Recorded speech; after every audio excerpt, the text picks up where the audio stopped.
Hello dear students, welcome to our class. Here we will discuss about your next chapter. The next chapter is agriculture. So let's start. So students, here we will learn about the term of agriculture and types of farming. So firstly, I will explain you about agriculture. Agriculture is the process of producing food, feed, fiber and many other desired products by the cultivation. बच्चों यहाँ पे agriculture यानी कृषि को इस तरीके से define किया गया है जैसे कि हम अपने भोजन और फाइबर्स और अदर तरीके के प्रोडक्ट्स को प्रोड्यूस करने के लिए कल्टीवेशन यानी आप खेती के प्रोसेस से उनको उगाना या प्रोड्यूस करना, इस तरीके के प्रोसेस को हम एग्रीकल्चर यानी कृषि में काउंट करते हैं। सो बच्चों यहाँ पर आप देखिए जैसे कि होल ग्रेन यानी आपके अनाज, आपके कॉटन और अदर फाइबर प्रोडक्ट्स को प्रोड्यूस करने के लिए हम उसको एग्रीकल्चर के थ्रू कंप्लीट करते हैं। सो यहाँ पे आई थिंक बच्चों आपको ये क्लियर हो गया होगा कि एग्रीकल्चर का जो प्रोसेस है वो क्या होता है। अब यहाँ पे बच्चों देखो टाइप्स ऑफ फार्मिंग। सो बच्चों यहाँ पे टाइप्स ऑफ फार्मिंग में देखिए क्या है। टाइप्स ऑफ फार्मिंग क्या होता है बच्चों? टाइप्स ऑफ फार्मिंग होता है कि हम फार्मिंग को कितने तरीके से कर सकते हैं। तो यहाँ पे बच्चों आपको दिखाई दे रहा होगा फर्स्ट में टाइप्स ऑफ फार्मिंग में परमिटिव सब्सिस्टेंस फार्मिंग। तो बच्चों यहाँ पे परमिटिव सब्सिस्टेंस फार्मिंग का मतलब यह निकलता है कि हम अपने इसेंशियल यानी इंडिविजुअली यूज़ के लिए यानी सिर्फ अपने ही यूज़ के लिए जो फार्मिंग करते हैं उस फार्मिंग को हम परमिटिव सब्सिस्टेंस फार्मिंग करते हैं। यहाँ पे देखिएगा इसका definition, sustenance farming that is typically done on small area of land with traditional tools like hoe, डाउ एंड डिगिंग स्टिक्स एक्सेट्रा। यानी परमिटिव सब्सिस्टेंस जो फार्मिंग होती है बच्चों, उस फार्मिंग को हम अपने ट्रेडिशनल टूल्स जैसे कि आपने खुरपी या दाव या कुछ भी ऐसे छोटे आपने आयरन या अदर मेटल्स के जो इक्विपमेंट्स होते हैं जिनकी सहायता से हम अपने आसपास के स्मॉल एरिया को साफ़ करना या वहाँ पे हम क्रॉपिंग या छोटे छोटे प्लांट्स, एक तरीके का आप ये समझ लो कि हम गार्डन के फॉर्म में जो फार्मिंग करते हैं उस तरीके की फार्मिंग को हम परमिटिव सब्सिस्टेंस फार्मिंग कहते हैं, जिसमें हम अपने अपने ही ज़रूरतों के लिए अपनी प्रोडक्ट्स को उगाते हैं। तो इस तरीके की फार्मिंग को बच्चों हम परमिटिव सब्सिस्टेंस फार्मिंग करेंगे। यहाँ पे देखिएगा फार्मिंग के अदर फॉर्म्स जो मैंने डिफ़ाइन किया हुआ है बच्चों। यहाँ पे आपका दूसरा जो फार्मिंग है ये है आपका intensive subsistence farming. Intensive subsistence का फार्मिंग का मतलब बच्चों क्या है कि इस तरीके की फार्मिंग जिसमें हम एक लार्ज एरिया में का जहाँ पे हाई पॉपुलेशन होता है और हमें लेबर की नीड होती है, उस एरिया में हम पर्टिकुलर जो प्रोडक्शन करते हैं उस तरीके की फार्मिंग को हम इंटेंसिव सब्सिस्टेंस फार्मिंग कहते हैं। अब देखिएगा बच्चों यहाँ पर इसके मैंने कुछ पॉइंट्स आपको डिफ़ाइन किए हुए हैं, इनको आप एग्ज़ाम में अगर आता है तो ये 3 पॉइंट्स भी आपके लिए सफिशिएंट होंगे अगर आप इन्हें अच्छे से पढ़ लो तो। फर्स्ट पॉइंट देखो बच्चों यहाँ पे क्या बताया हुआ है। फर्स्ट पॉइंट है this type of farming is practised in the area of high population pressure on land.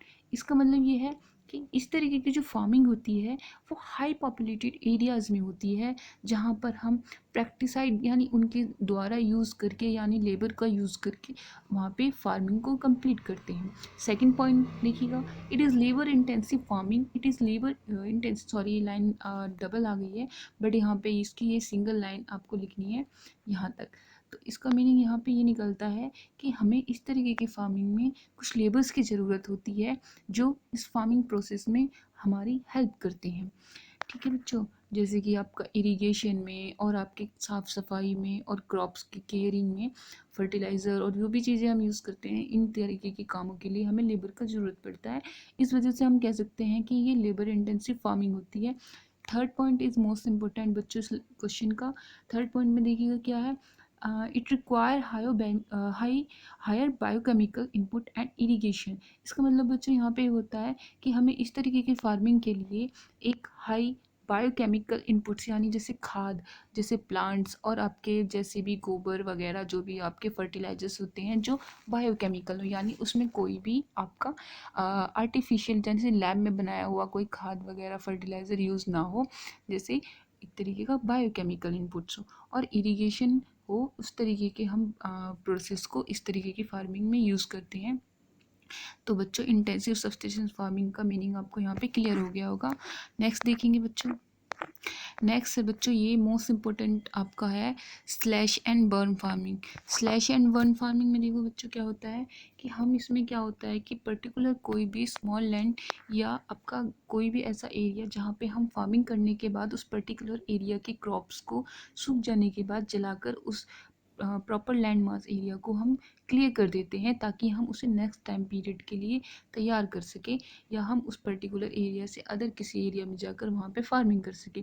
यहाँ पे मैंने इसको डिफाइन किया हुआ है slash and burn farming is a form of shifting agriculture where the natural vegetation is cut down and burn in the method of clearing land for cultivation. इसका meaning यहाँ पे निकलता है कि स्लैश एंड बर्न जो farming होती है बच्चों, इसको हम शिफ्टिंग एग्रीकल्चर भी कहते हैं। ऐसे क्यों कहते हैं?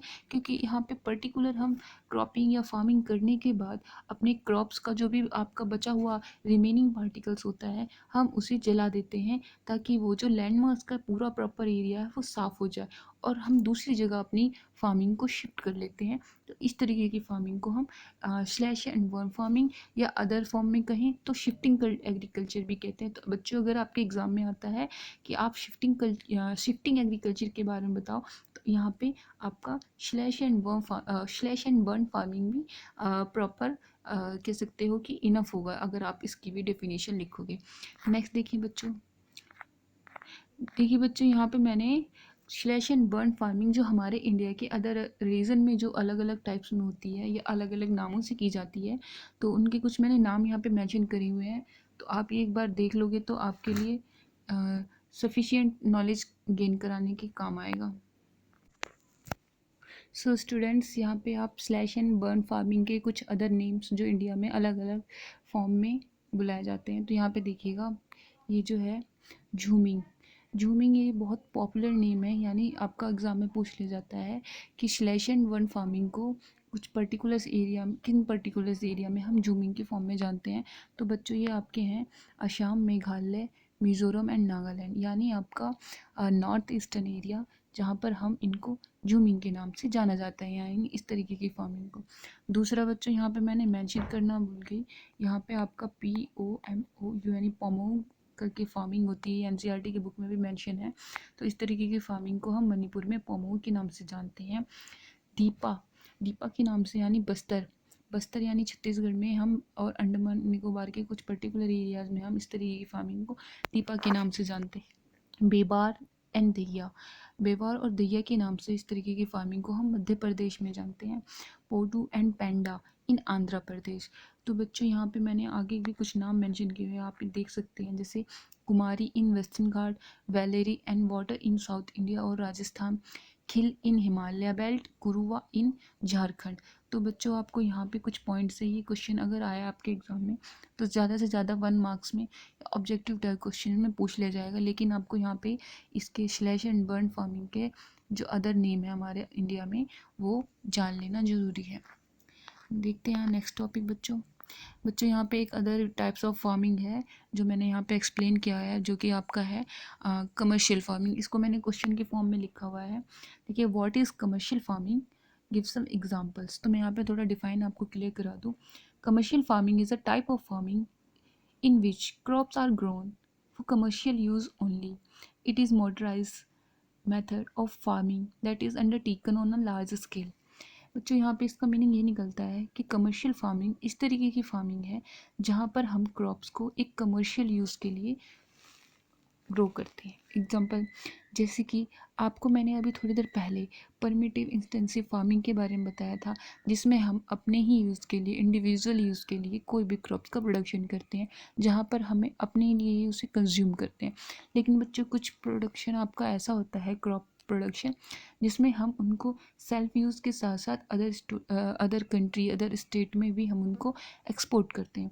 तो इस तरीके की फार्मिंग जिसमें हमें क्रॉप्स यानी ग्रेन्स को बेचकर कुछ इनकम या आपकी कमर्शियल प्रॉफिट होता हो, ठीक है, तो इस तरीके के प्रोसेस को हम कमर्शियल फार्मिंग कहते हैं।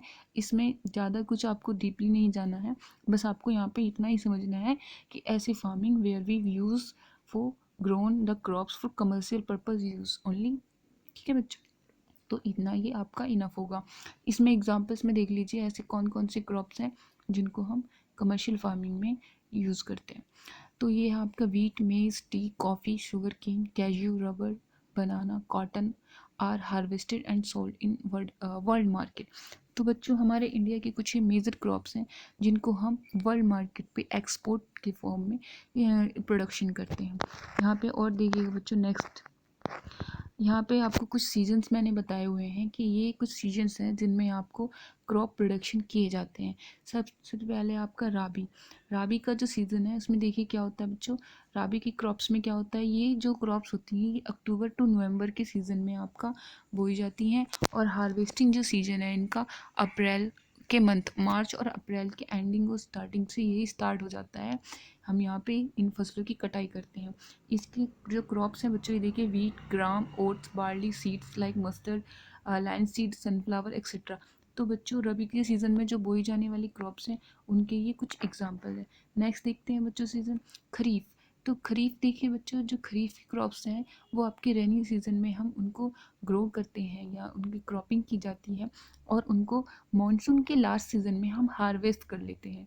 तो बच्चों आई थिंक यहाँ पे आपको खरीफ की और रबी के क्रॉप्स के बारे में क्लियर हो गया होगा। यहाँ पे मैं आपको थोड़ा खरीफ के क्रॉप्स को बता देती हूँ।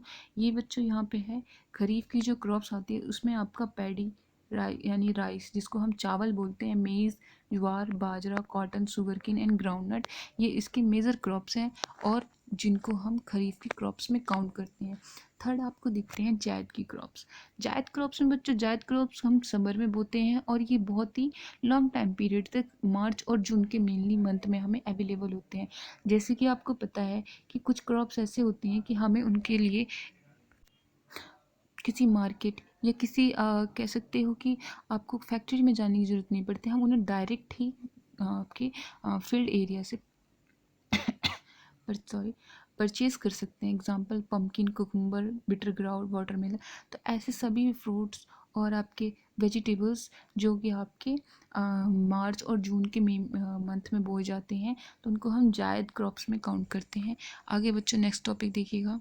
बच्चों मैंने यहाँ पे थोड़ा आपको कुछ क्रॉप्स के पिक्चर्स को मेंशन किया हुआ है जिसमें आप देख सको कि एक्चुअल में जो हम पढ़ रहे हैं और हमने क्या उन्हें देखा हुआ है या वो एक्चुअल में दिखाई कैसे देते। तो सबसे पहले बच्चों पैडी यानी राइस का यहाँ पे देख सकते हो आप। राइस यहाँ पे आपने देखा होगा यानी चावल जिसको बोलते हैं, ये आप सभी के घर में नॉर्मली आप इसे कंज्यूम करते होंगे। तो यहाँ पे आपको ये दिखाई दे रहा होगा कि रॉ फॉर्म में हमारे जो राइस होता है उसका कल्टिवेशन कैसा होता है और वो एक्चुअल में दिखता कैसे। इसको जब ये अपने कवर में यानी जब छिलके में होता है तब हम इसको पैडी के फॉर्म में बोलते हैं यानी इसको पैडी बोलते हैं। देखिएगा सेकंड वीट। वीट देखो बच्चों, आप सुने मोस्टली सभी के घरों में यूज़ किया जाने वाला एक इसेंशियल ग्रेन है। तो बच्चों यहाँ पे आपको ग्रेन का वो फॉर्म दिखाई दे रहा है वीट का जिसमें आप देख सकते हो कि ये अभी रॉ फॉर्म में है यानी अभी आपको ये खाने लायक नहीं है। हम इसे इसकी पॉलिशिंग और इसके जो कवर है इसको निकाल के ही हम इसे यूज़ करने लायक बनाते हैं। थर्ड में देखिएगा मेज़।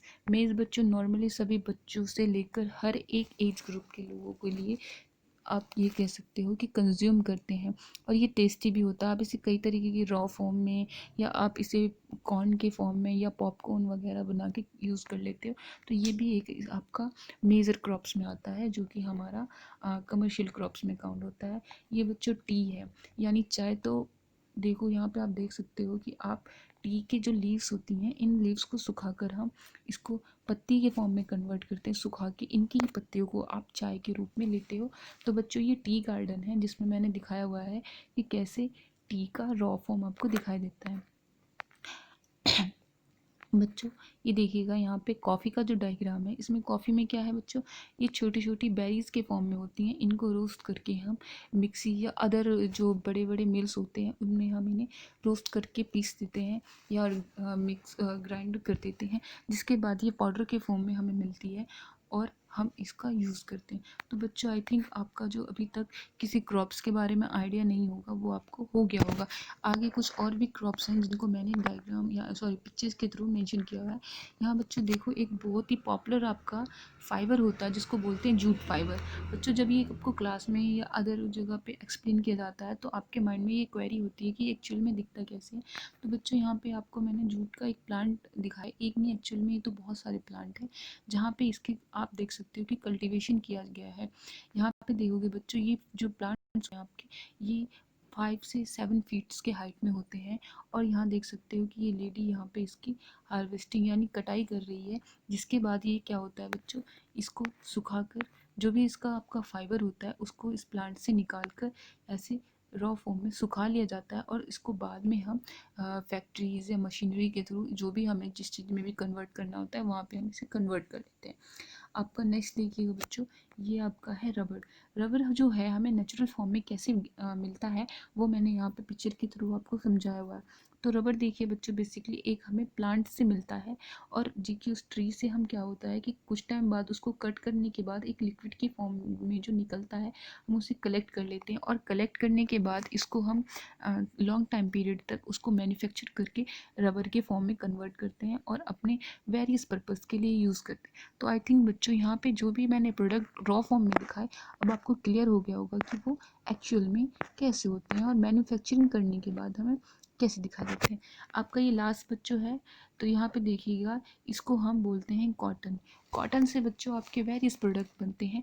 लेकिन देखिए यहाँ पे इसकी जो फार्मिंग है वो किस तरीके की होती है, इसका जो प्लांटेशन है वो रॉ फॉर्म में आपको कैसे दिखाई देता है। तो बच्चों बेसिकली ये आपको मैंने जो दिखाया है ये कॉटन प्रोडक्शन को दिखाया है। और जो पिछला चैप्टर जो आपका था जिसमें मैंने बताया था कि कौन सा सॉइल है जो कॉटन प्रोडक्शन के लिए एसेंशियल होता है, तो बच्चों उसका आंसर था ब्लैक सॉइल। ठीक है बच्चों, तो ये आई थिंक आपको सारी की सारी जो क्रॉप्स हैं वो इन पिक्चर्स के थ्रू क्लियर हो गए होंगे। यहाँ पे मैं आपको कुछ क्रॉप प्रोडक्शन के बारे में बताती हूँ जिसमें हमारे स्टेट्स को कुछ रैंक दिए हुए हैं, जिसमें किस स्टेट्स में उस पर्टिकुलर प्रोडक्शन या क्रॉप का आप कह सकते हो कि प्रोडक्शन लार्ज अमाउंट में होता है, जिसमें हम उस स्टेट्स को रैंकिंग देते हैं। तो फर्स्ट देखिएगा बच्चों, यहाँ पर आपका है फर्स्ट क्वेश्चन। फर्स्ट क्वेश्चन क्या है बच्चों आपका, फर्स्ट क्वेश्चन है देखिए, largest rice and jute producing states of India. तो यहाँ पे बच्चों इसका आंसर क्या है, वेस्ट बंगाल। यानी वेस्ट बंगाल में क्या होता है, सबसे ज़्यादा जो आपका राइस और जूट का प्रोडक्शन होता है। बच्चों यहाँ पे थोड़ा मैं आपको बता देती हूँ, ये जूट और राइस का प्रोडक्शन यहाँ पे सबसे ज़्यादा क्यों होता है, क्योंकि ये आपके इंडिया का हाईली रेनफॉल और फ्लडेड एरिया होता है। इस वजह से यहाँ पे जो आपका वाटर और एलुवियल सॉइल का जो अमाउंट है वो लार्ज स्केल पे होता है। इस वजह से इस तरीके के प्रोडक्शन यहाँ पे ईजिली अवेलेबल हो जाते हैं। इस वजह से यहाँ पे जूट का प्रोडक्शन एक लार्ज स्केल पे होता है। सेकंड देखिएगा आपका, largest wheat production state of India. ये जो है आपका बच्चों ये है उत्तर प्रदेश। अगर पहले की बात करें बच्चों तो पहले आपका पंजाब आता था, वो जहाँ पर आपका लार्ज स्केल पे वीट का प्रोडक्शन किया जाता था। लेकिन बात अगर एनसीईआरटी की रैंकिंग की जाए और आपका करंट डाटा को हम एनालाइज करें तो वो आपका उत्तर प्रदेश को मेंशन करता है। यानी उत्तर प्रदेश में आपका सबसे ज़्यादा गेहूँ का प्रोडक्शन होता है। देखिएगा नेक्स्ट आपका लार्जेस्ट मेज प्रोड्यूसिंग स्टेट इन इंडिया। तो बच्चों यहाँ पे है आपका कर्नाटका। यानी कर्नाटका में आपके सबसे ज़्यादा मेज का यानी मक्के का प्रोडक्शन होता है। नेक्स्ट देखिएगा, largest producer of groundnut and cotton in India, Gujarat. So बच्चों यहाँ पे ग्राउंड नट्स यानी मूंगफली और कॉटन यानी कपास के प्रोडक्शन में इंडिया का जो नंबर 1 स्टेट है वो है आपका गुजरात। गुजरात में बच्चों सबसे ज़्यादा आपका ग्राउंड नट्स और कॉटन का प्रोडक्शन किया जाता है, क्योंकि यहाँ पे जो ब्लैक सॉइल का अमाउंट है वो लार्ज अमाउंट में है। नेक्स्ट देखिए बच्चों, largest sugar cane producing states in India. तो यहाँ पे बच्चों सबसे ज़्यादा जो शुगर केन प्रोड्यूस करने वाला स्टेट है वो है आपका Uttar Pradesh. Largest producer of pulses and soybeans in MP. तो बच्चों ये बहुत ही कॉमन है कि आपको पता होगा कि सबसे ज़्यादा जो आपके पल्सेज और सोयाबीन का प्रोडक्शन वो आपके एमपी यानी मध्य प्रदेश में होता है। नेक्स्ट देखेंगे यहाँ पे है आपका largest T producing states in India. तो लार्जेस्ट आपका टी प्रोडक्शन जो होता है वो आपका कहाँ होता है, असम। जो असम का जो हिली एरिया है वहाँ चाय की कल्टीवेशन के लिए ये बहुत ही इसेंशियल और बहुत ही अच्छा सॉइल अवेलेबल है, इस वजह से यहाँ पे आपका टी की कल्टीवेशन की जाती है। नेक्स्ट देखेंगे, largest coffee producing states in India is Karnataka. तो कर्नाटका में बच्चों सबसे ज़्यादा कॉफ़ी का प्रोडक्शन किया जाता है। नेक्स्ट देखेंगे इसके, largest rubber producing states in India is Kerala. तो बच्चों जहाँ पे आपका सबसे ज़्यादा रबर का प्रोडक्शन किया जाता है वो है आपका केरला। नेक्स्ट देखेंगे, लार्जेस्ट प्रोड्यूसर ऑफ पोटैटो, यानी सबसे ज़्यादा और सबका फेवरेट पोटैटो जो आपका नंबर 1 रैंकिंग लेके बैठा है वो है आपका उत्तर प्रदेश, यानी उत्तर प्रदेश में आपका सबसे ज़्यादा पोटैटो का प्रोडक्शन किया जाता है। नेक्स्ट देखेंगे, largest tomato producing states of India. तो बच्चों यहाँ पे आपका जो टोमेटो के प्रोडक्शन में आपका नंबर 1 स्टेट है वो है आपका आंध्र प्रदेश। लास्ट देखिए, largest producer of onion in India, यानी सबसे ज़्यादा जो अनियन का प्रोडक्शन है वो आपका महाराष्ट्र में होता है। तो बच्चों यहाँ पे आप देखिएगा थोड़ा। Next, food security. बच्चों अब तक मैंने आपको यहाँ पे फार्मिंग के टाइप्स, क्रॉप्स की टाइप और किस तरीके का हम कल्टीवेशन करते हैं वो एक्सप्लेन किया। यहाँ पे थोड़ा हम फूड सिक्योरिटी को भी देख लेते हैं। बेसिकली फूड सिक्योरिटी क्या होता है बच्चों? Food security entails ensuring adequate food supply to people specially those who are deprived of basic nutrition। यानी हम फूड सिक्योरिटी क्यों करते हैं बच्चों? आपको पता है कि इंडिया में आपको सबसे ज़्यादा ग्रेन का प्रोडक्शन किया जाता है, लेकिन हमारे देश में पर्टिकुलर कुछ ऐसे भी जोन है जहाँ पे कुछ लोगों को अपना इसेंशियल बेसिक न्यूट्रिशन भी अवेलेबल नहीं हो पाता। तो गवर्नमेंट हमारी क्या करती है कि हमारे उन लोगों के लिए, स्लम एरिया में रहने वाले लोगों के लिए कुछ फूड की सिक्योरिटी करते हैं, यानी भोजन को या ग्रेन्स को कुछ स्टोर करके उन लोगों को सस्ते दाम में या सस्ते रेट्स में प्रोवाइड कराती है। इस तरीके के हम स्टॉक को, आपकी फूड सिक्योरिटी या इस तरीके की आपके फूड को सिक्योर करने के प्रोसेस को फूड सिक्योरिटी कहते हैं। और बच्चों जैसे कि आपने देखा होगा कि ये हमारे लिए ज़रूरी भी है, क्योंकि हमारे देश में आधे से ज़्यादा पॉपुलेशन ऐसी भी है कि वो अपने लिए इसेंशियल फूड भी कंटेन नहीं कर पाती, अपनी पूरी फैमिली को अपना न्यूट्रिशन जो होता है उनका बेसिक न्यूट्रिशन भी प्रोवाइड नहीं करा पाती बिकॉज ऑफ लो इनकम। तो बच्चों यहाँ पे हमारी गवर्नमेंट उन लोगों के लिए फूड सिक्योरिटी का सिस्टम करती है। अब यहाँ पे मैंने थोड़ा पीडीएस सिस्टम को बताया हुआ है बच्चों। आपने सुना होगा राशन कार्ड या राशन जो आप लोग नॉर्मली सुनते होंगे कि यहाँ पे बट रहा है या कुछ ऐसा। तो पीडीएस सिस्टम क्या होता है? इसको बोलते हैं बच्चों पब्लिक डिस्ट्रीब्यूशन सिस्टम। ये क्या है? It is a government sponsored chain of shop inserted with the work of distributing basic food and non-food commodities to the needy section of the society at very cheap prices। यानी हमारी ऐसे society में रहने वाले ऐसे लोग जो अपने लिए इसेंशियल फूड कंज्यूम या इसेंशियल फूड कह सकते हैं कि अरेंज नहीं कर पाते, या उनकी इकोनॉमी वैल्यू इतनी लो होती है कि वो इन भोजन फूड ग्रेन्स को ख़रीद नहीं पाते। तो हमारी गवर्नमेंट उनके लिए सस्ते दामों पर फूड ग्रेन्स प्रिपेयर करवाती है या अवेलेबल कराती है। इस तरीके के प्रोसेस के थ्रू जो ये प्रोसेस कंप्लीट होता है तो उसको हम पब्लिक डिस्ट्रीब्यूशन सिस्टम कहते हैं। तो आई थिंक बच्चों यहाँ पे आपको फूड सिक्योरिटी और पीडीएस सिस्टम कंफर्म हो गया होगा, क्लियर हो गया होगा। तो बच्चों इस टॉपिक में जो मेन इस चैप्टर में जो मेन टॉपिक्स थे वो मैंने आपको यहाँ पे क्लियर करा दिए। अगर आपको कोई डाउट है तो आप यहाँ पे कमेंट सेक्शन में मुझे मेंशन कर सकते हो। Thank you.